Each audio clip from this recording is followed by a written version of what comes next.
सभी प्रभु प्रेमियों को दंडवत प्रणाम। जय श्री कृष्णा। आपके YouTube चैनल श्री चक्रधर लीला ज्ञान में आप सभी का स्वागत है। आज की लीला है मिथ्याभाषी मार्तंड। श्री चक्रधर स्वामी जी आसन पर विराजमान थे। उनके पास मार्तंड भी हाथ जोड़े खड़ा था। वे उसे बोले, तुम बात बात में असत्य भाषण क्यों करते हो? मार्तंड एकाएक इस आरोप से सकपा गया। क्या अपराध हुआ? बोला, महाराज, मैं भला आपके सामने क्यों असत्य बोलूंगा? भगवान बोले, तो क्या आपने इस कथन को तुम प्रमाणित करोगे? उसने छूटते ही कहा, जी मैं प्रस्तुत हूँ, आप बताइए। बताए तो तुम तो आज ही हमारे सामने झूठ बोलते थे। भगवान ये कह उसके मुख की ओर देखने लगे।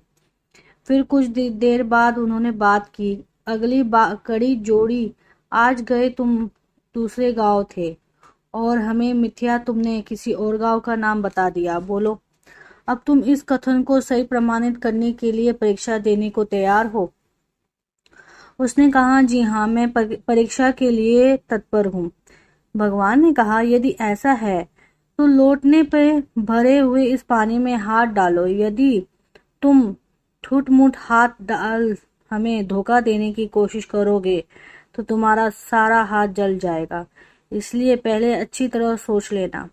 लेकिन इतना सुनने पर भी वह ढीठ बन लोटे में हाथ डालने को तैयार हो गया। अभी उसने अपना हाथ थोड़ा आगे बढ़ाया ही था कि स्वामी ने उसे बीच में रोक लिया और बोले, मूर्खता मत करो और बुद्धि से काम लो। इसे साधारण जल मत समझो। यदि हमारे कथन पर विश्वास न करके अपने असत्य को सत्य प्रमाणित करने की चेष्टा करोगे तो हाथ सचमुच जल जाएंगे।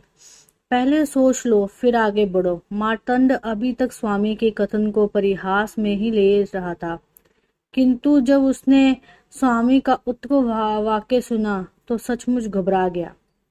उसने अगले क्षण आगे बढ़ा, हाथ पीछे खींच लिया। तब उन्होंने बाईसा को संबोधित कर कहा, देखो, अपने मूर्ख मार्तंड को एक तो झूठ बोल रहा है, उस पर ढीठ बन परीक्षा देने को भी तैयार हो गया है। सभी प्रभु प्रेमियों को दंडवत प्रणाम। जय श्री कृष्ण।